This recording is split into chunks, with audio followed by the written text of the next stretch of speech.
See you laid out on the floor, try to duck and roll, hit and miss, now you counting stars. Should've practiced more, should've hit the mask, get out there more. Claim that you're the best. You gotta show me, son. Actions over words, baby boy. Is you real or what? Talking way too much, world come. Back sports, talking way too much, world come. Back sports, talking way too much, world come. Back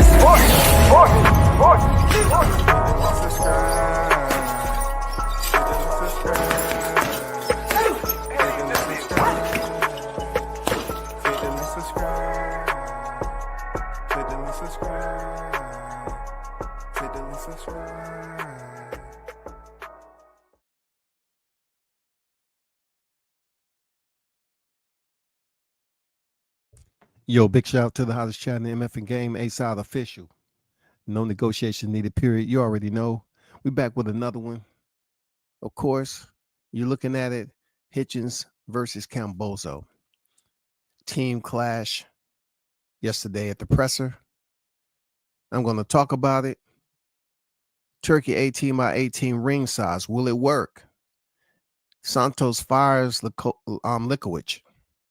Let me start with Santos, since it's a pretty much absolving topic, right? Santos, in all respect, I like that he wanted to take the fight. There's nothing that Santos can be blamed for in this particular matchup that didn't happen with Keyshawn Davis. The man came in, made weight, and he should be commended for that. What happened after that isn't what I like. I don't like what happened after that. And what I mean by I don't like what happened is the fact that there is some confusion going on. Keyshawn came in overweight and assumingly believed that the fight would still go on. All right. With that assumption, that was something that was pending. It wasn't just 1 pound. It was just, 4.3. Then it had to come down to the point on whether Team Santos would take the fight or not. It was back and forth that Santos wanted it per pound. He got paid half his purse, which $165,000. It was like it came out that Samson pretty much, wiped the back of freaking Keyshawn Davis and said, no, I don't want my fighter being in harm's way or danger. Okay, it's all good. It sounds nice. But at the end of the day, I believe that De Los Santos wanted to fight. And Santos felt like it was a get out of jail free card, just for him to take the penalty for making weight and to go on about his business. I felt like De Los Santos may have wanted to scrap that night, and Samson, he just took the easy way out. So when these people talk about De Los Santos ducking, that's not it. Why? Because Samson is no longer with Team Santos. Would you imagine that? Santos said no. And let's go to the article. Samson Lewkowicz, and Edwin De Los Santos part ways following Keyshawn's Davis debacle. Okay, let's jump into it, y'all. Let me take this down a little bit and share it with you. Just something for us to both frolic a little bit on this Friday frolics. So this is BoxingScene.com, the best in the game. And this is the title that I just read. It goes on to say, less than a week on from Edwin De Los Santos' cancel fight with Keyshawn Davis, De Los Santos and promoter Samson Lewkowicz have parted ways. Davis came in overweight ahead of his scheduled fight at Scope Arena in Norfolk by 4.3. And then Dominican Republic southpaw De Los Santos, who is 16-2, 14 knockouts, did not go through with the fight. Okay, that's what we initially felt. What was the issue? De Los Santos didn't go forward with the fight. But come to find out, Lewkowicz, he levied against it. It goes on to say Lewkowicz, citing his fighter's health, pulled his fighter from the contest, but promoter and fighter have now parted ways amicably, and De Los Santos has been given an unconditional release. Good for him. Quoted, Edwin is a warrior and I support him and still consider him a personal friend, said Sampson. There's no animosity between us. What happened last week was very unfortunate. I did what I thought was best, but Edwin won't let his fighting spirit agree. So I gave him his release. I know he would go on to do great things in the ring and become a world champion. I will still be cheering for him to do so, and he can always come to me for advice. Imagine that. Imagine that, y'all. De Los Santos had some cojones. He stood his ground. He spoke up as a fighter. Sampson, he said, no, I don't care if it's a main event. No telling what Sampson had, if there was any ulterior motives as to why he pulled out of the main event. But for De Los Santos, though, you can clearly understand that De Los Santos had a bigger calling. He wanted to prove to the people to put some respect on his name. He felt once he rehydrated, he knew he was going to be a dangerous fighter in there for Keyshawn. And I felt like Sampson pulling the fight from underneath De Los Santos really pissed him off. I feel that Santos looked at it like, man, why would you do that? Why would you act like this dude is a world beater? Why would you talk about the health of the fighter when I made weight? Santos wasn't the one trying to make weight still like Keyshawn said he was. Santos made weight, but Sampson felt like since Keyshawn's coming out the gate 4.3 over, I don't want my fighter getting hurt. I don't believe Santos felt that was the case. I feel that assumingly that Santos wanted to go in there and prove to the boxing community in the world that you should put some respect on his name. He's much tougher than what credit gives him. So it's good for him. He let Sampson go. Good for him, man. You got to be in control of your career. Seriously, you definitely have to be in control of your career. And that was one of those points right there for me that respect to Santos. Respect to him who's just signed with Jay Prince. He said, I never want that to happen again. I had my people watching. I wanted to show the world that I'm better than Keyshawn Davis. And, my manager wouldn't let me. Nah, he ain't trying to see that no more. Let's transfer over to Hitchins Kambosos, right? But I want to put this out there with Hitchins and Kambosos. Yesterday presser, it was a lot of back and forth trading, and I like how they kind of spiced it up a little bit, right? They added some spark to it. They put some gas on it. The reason why that presser needed gas is because, you got Kambosos. He's somewhat one of the better trash talkers in the game, but not Hitchins. Hitchins has absolutely advanced a little bit of his trash talking skills leading up to this fight. The epilogues that he was doing, I liked how he was talking his talk. He's finally coming into his own frame, that frame being his body armor, warrior spirit. He's finally coming into that, in my opinion. I do like what I seen from both fighters giving the energy. It wasn't too cheesy.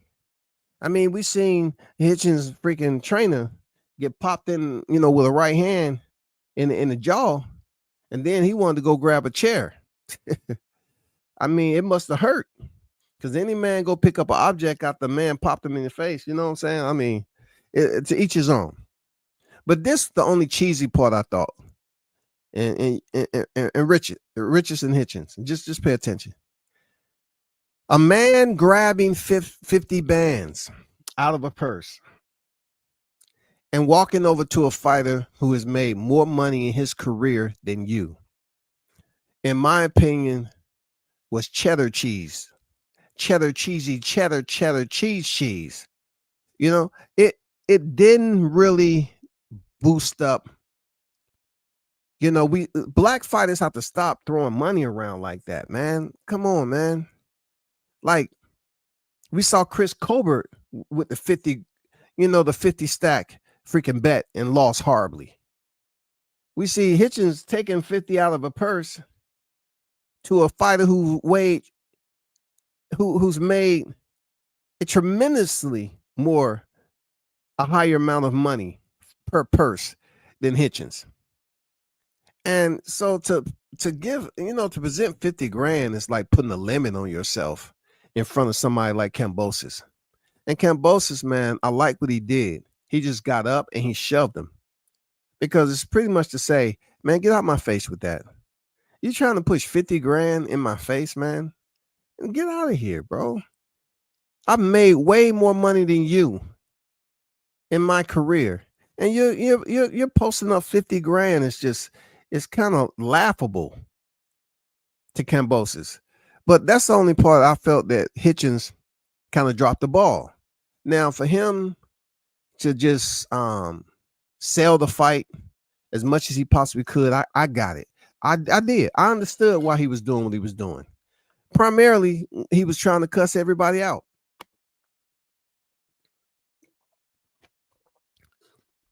I mean, Hitchins was trying to go at Bill Haney.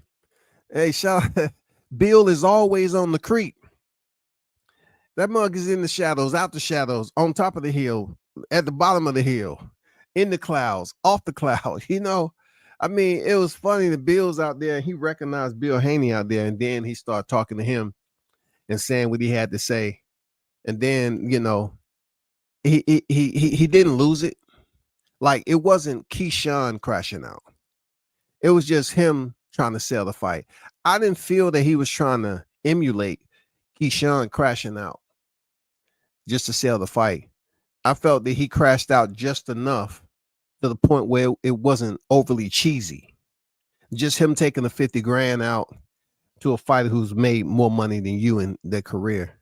I didn't see the point in it. It said Hitchins and Kambosos Jr. weigh in. Both of them have weighed in today. It says, however, the IBF fight date weight check on Saturday might pose issues for Hitchins. Okay, check this out now.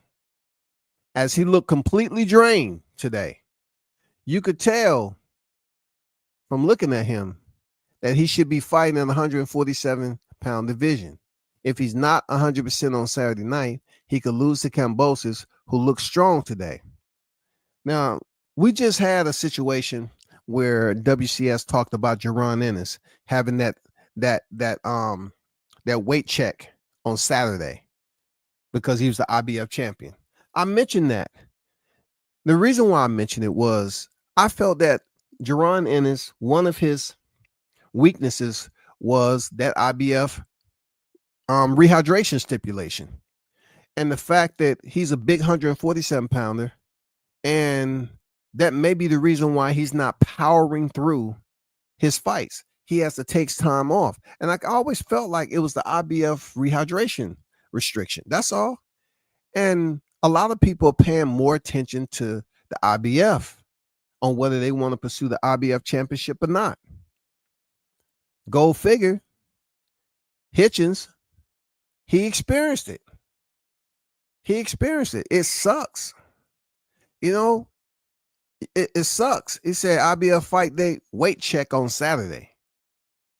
The weight check, bro. That sucks. Because look, Hitchins, while everybody else is chilling, Kambosos is rehydrating and everything else. I mean, not rehydrating, moving up a division. moving up to 140. When he rehydrates, it's going to be much more of a healthier rehydration because he's moving up a weight division. Hitchins, on the other hand, you know, he looked a bit done, but I will give him credit for this. Being that dark skin, right? You get to see all the striations, the cuts, the density. You get to see all of that. Yes, you get to see all of that. So of course he's gonna look worse than most. Black boxers look worse than most when they draw down and cut weight and stuff like that. That's just the way it is. But when most fighters, what I was trying to say, when most fighters weigh in, they can automatically on Friday go out there and start the rehydration process. As Hitchins and freaking Kambosos moving up a division is good for him because he's not going to be struggling the way Hitchins will tonight. And long as he make that weight check on Saturday, I'm curious to know, is there going to be any sacrifice? Is he going to be able to make the weight? Is it going to be absolutely professional across the board? We'll see from the weight check, because I know Kambosos will absolutely take the penalty.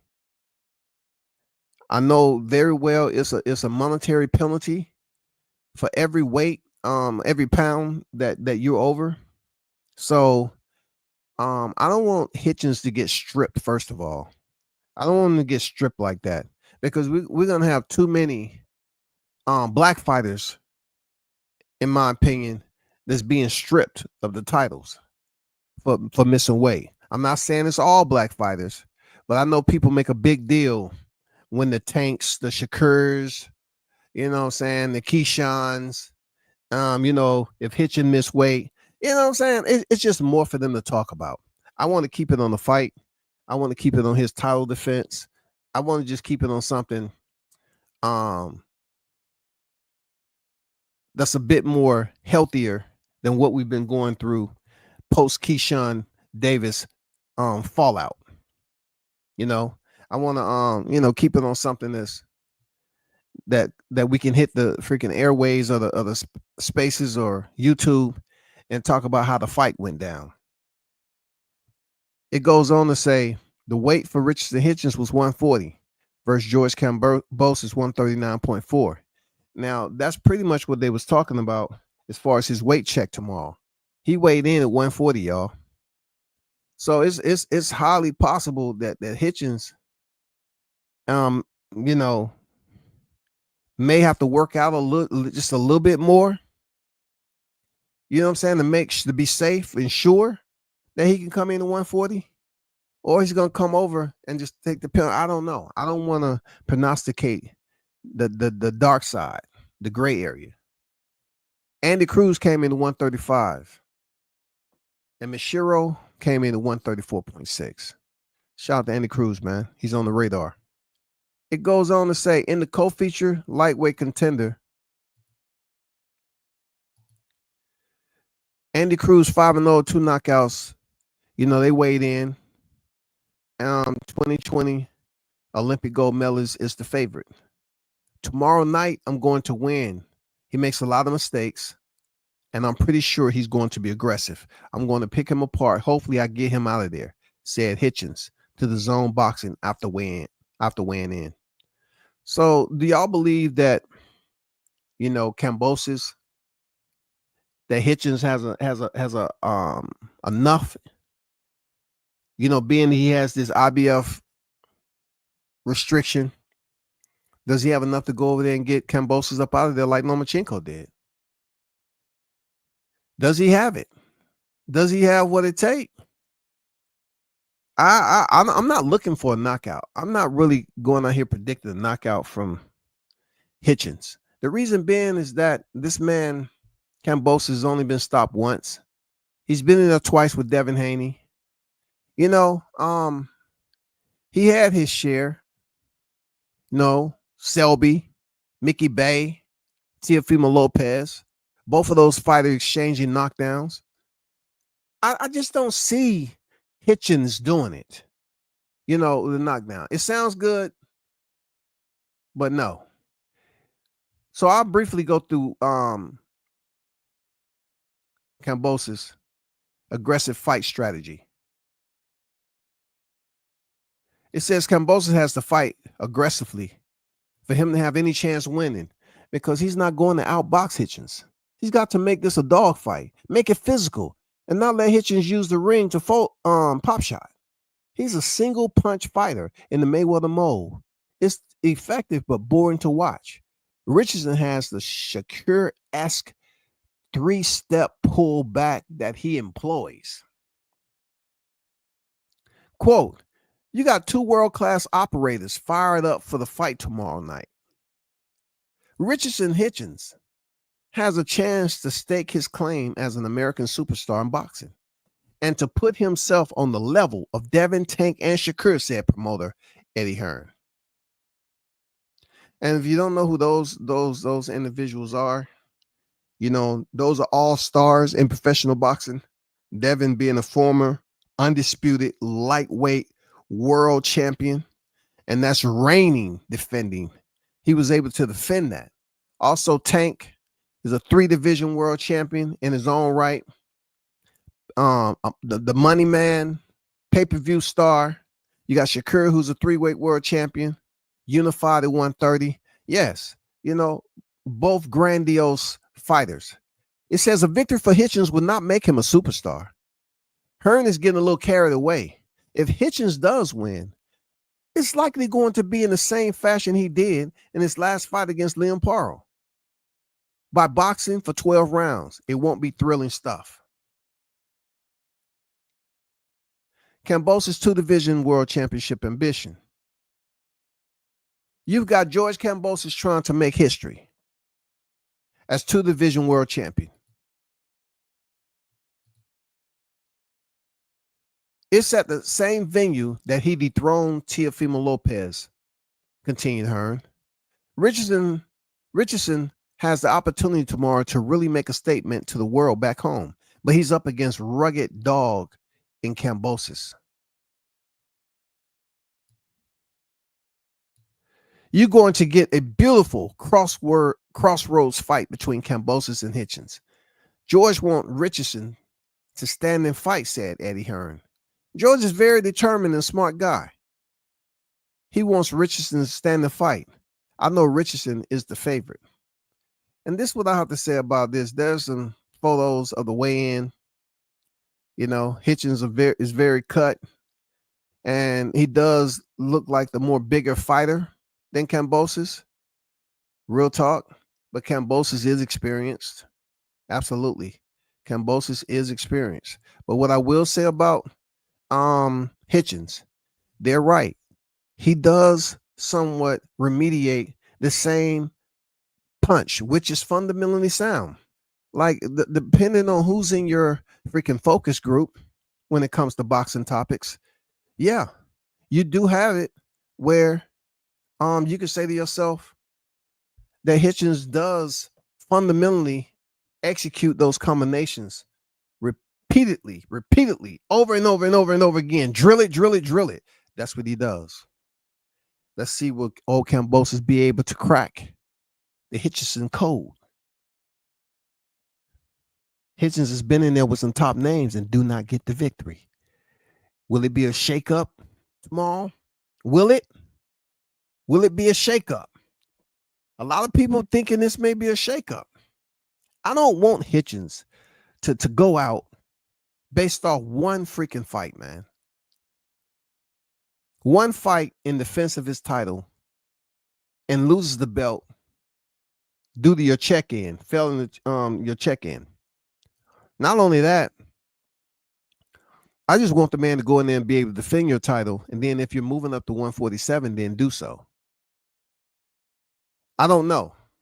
I still have Ennis who I've been putting off and leaving him simmering, in the crock pot.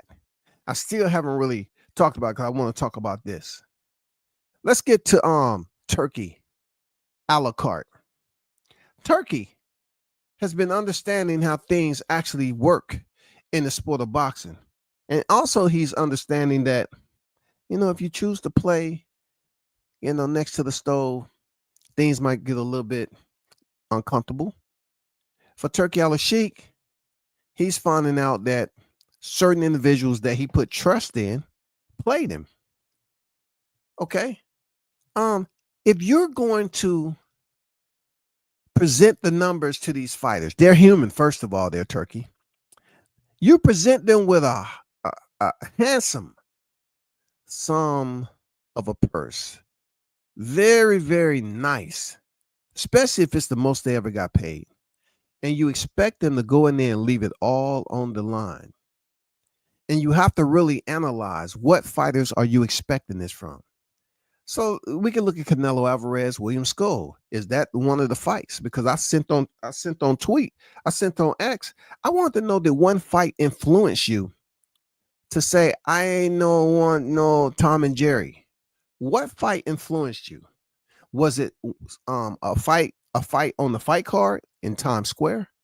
Or was it a fight that you seen between Canelo and William Skull? Because I didn't hear Turki Al-Sheikh talking about this when Canelo faced Jermell Charlo. I didn't hear Turki Al-Sheikh talking about none of this. I did not hear Tom and Jerry when all of this was going on. I did not. So one fight that Turki must have felt embarrassed, supposedly influenced him to want to reduce or establish a ring size, a standard ring size, which is legal. It's with the rule book. A lot of people's like, I was telling people, okay, you want to run around here and talk about showbiz, and he was getting a petition. All that is fluff, man. We really don't know the numbers of boxing supporters in the sport. But to draft up a petition and have people sign it, please let the people know, with everything that's going on in life, where are you sending that petition? Who is going to process your grievance? Are you going to give it to who? You going to give it to all sanctioning bodies? What are they going to do? Are they going to add another, onto the sanction fee? They're going to add another 0.5% for the no running rule.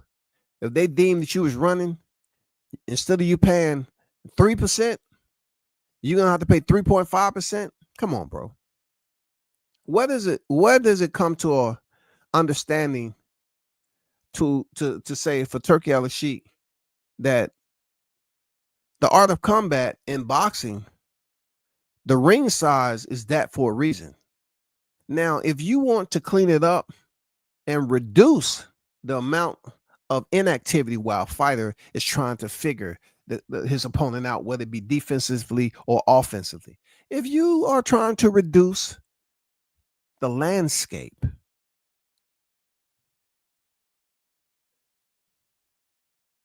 then reducing the ring size is absolutely what I would consider appropriate revision. I consider this from the ringmaster rules, reducing the ring size. The ring size. No one can say that it's a rule been implemented that the referee is going to be taking a close look. And if you dare go left, right, without throwing a single punch, you will be fined. No, reduce the ring size. 18 by 18 is not really a super small ring, but it's not that 24. It's not that 22. It's not that 20. So we'll see what Turki's talking about, since, he's all fed up with the Tom and Jerry. I mean, the Tom and Jerry, what does it have to do with ring size? You remember, in Tom and Jerry, they was running away from each other. So if you want to be a bit more clerical on that, someone can run in an 18-foot. It's still people can run from corner to corner. No doubt about it. But to understand that Turki, you cannot duck the fundamentals of boxing. The fundamentals of boxing, you have two opponents. I mean, you have two fighters, and each of them are going in there to disrupt the rhythm of the other. They're in there competing. For however rounds they're competing, they're competing. So you have to take that, Turkey, and go back into the boxing annals and say, yeah, it's been plenty of fights that fighters have stunk up the place. They just swept the outside, didn't do too much of anything. I mean, Caleb Plant, Canelo Alvarez. Yeah, Caleb Plant was moving and moving and moving and moving and moving. Yes, he was, throwing some shots here and there, but he was a mover until he gassed out and Canelo finished him. What's wrong with it? Why is Turkey trying to duck boxing fundamentals?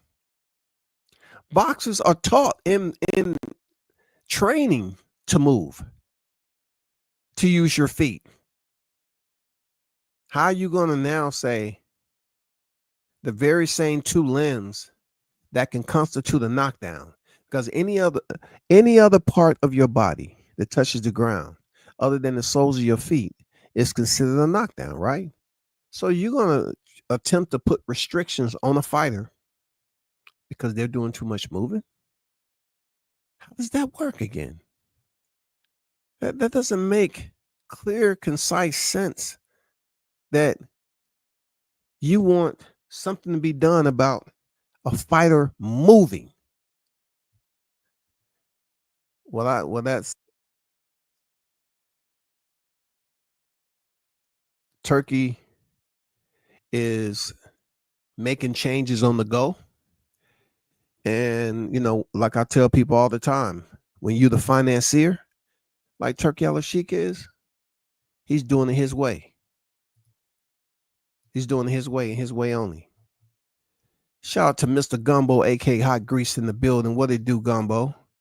Bruce Gas, Boxing Jazz, and more. The OG on deck. What it do, Bruce? OG Golden on deck. What's good with you, man? Mike on deck, I see you. Puma on deck. What's good with it, Puma? Salute to you and the fam, man. BG Bug gonna stop Canelo on deck. What's up? What up, man? Bug gonna stop Canelo. In fact, I told everyone that he wasn't going to fight Norman. Now he really knows who was ducking who.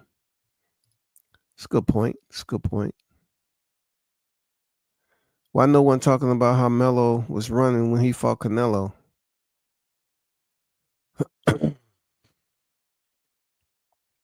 I mean, they probably really didn't care, But I did want to touch bases on something dealing with this upcoming fight card.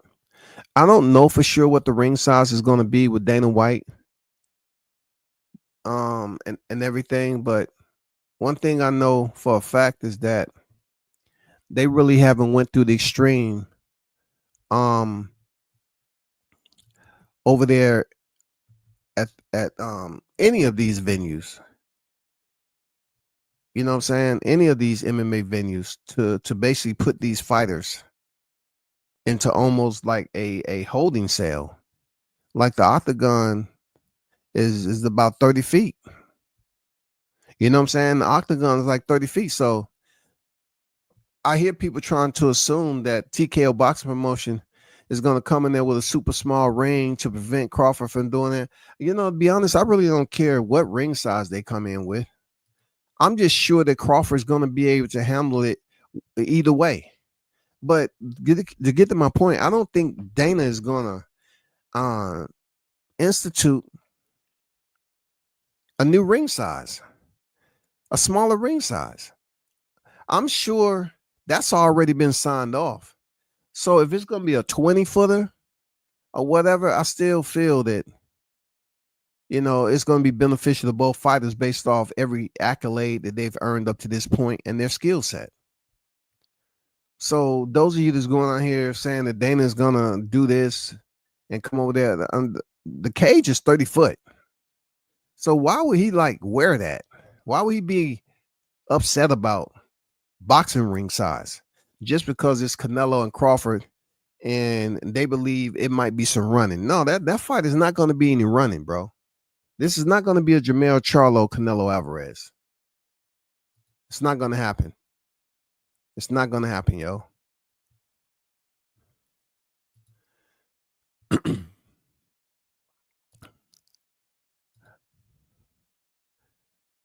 Let me move to a very unique situation.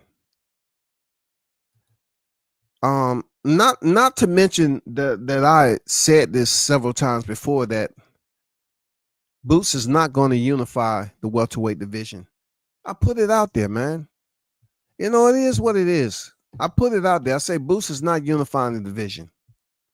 I mean, y'all can go up there and talk about who ducked who didn't want to fight.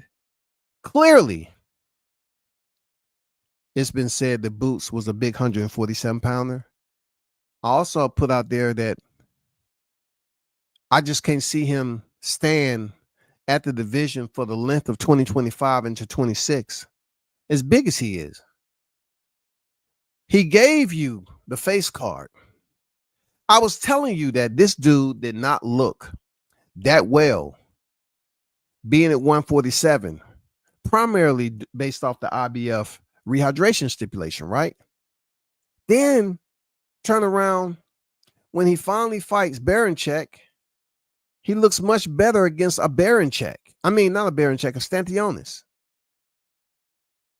You know, he fought Stantionis. That was no world beater, no powerhouse, no one quitter hitter. So he fought Stantionis, got him up out of there.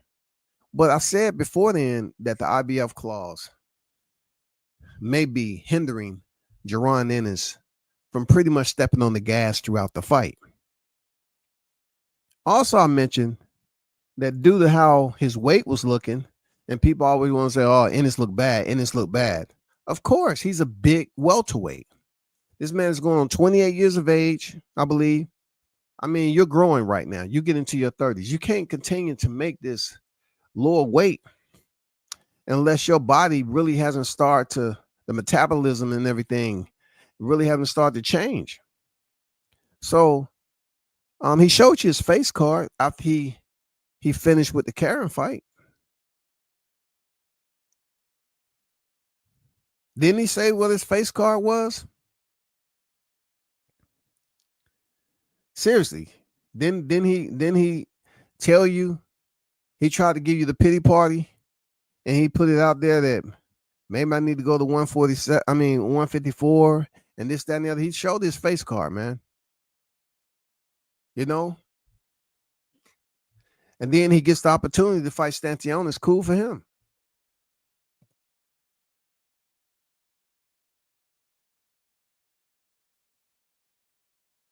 But reality is set in, people. If the news is indeed stamped,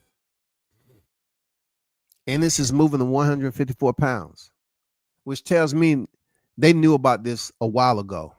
So y'all keep on talking about who ducked who and all that. They didn't want to be in there with a super tough fighter like Norman Jr. being that it was that rehydration clause.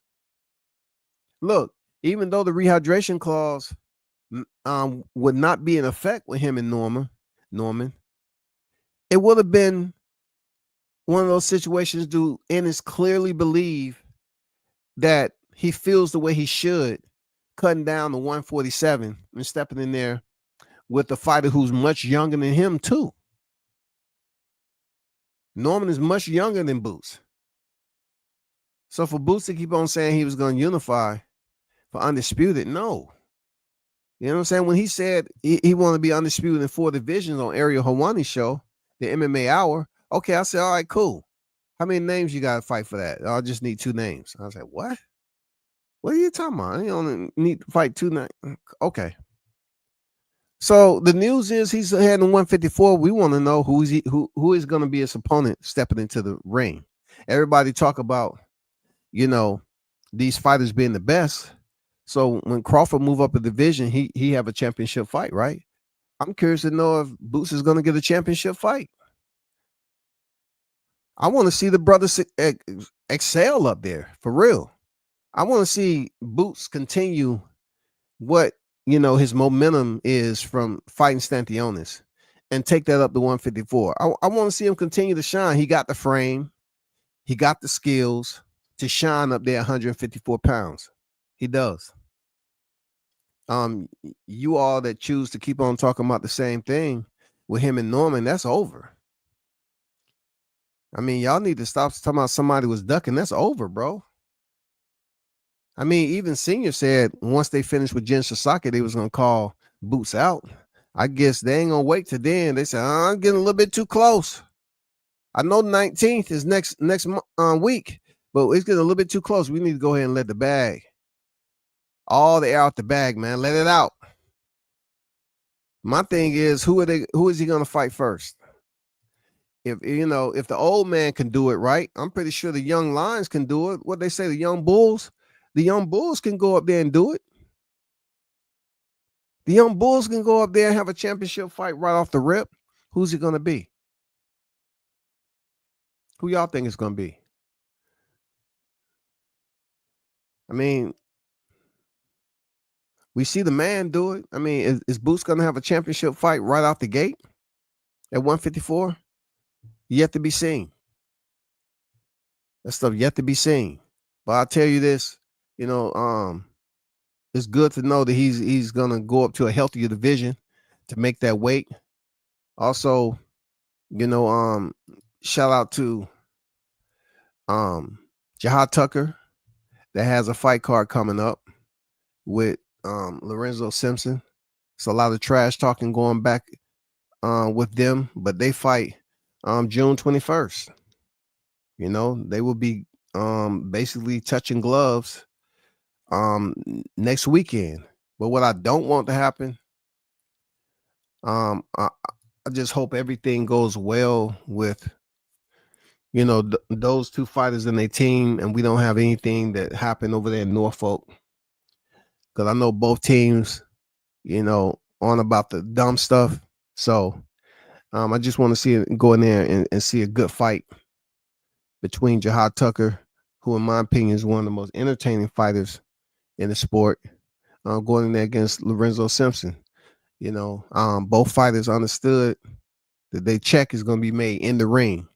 But I'm going to tell you like this, the weigh-in and the presser, if they have one, should be fire. It should be fire, y'all. The weigh-ins should be fire. I'm pretty sure both fighters, at this weight class should make weight, no problem. But let's see how it goes. Let's see how it goes, man. What else did I miss out here?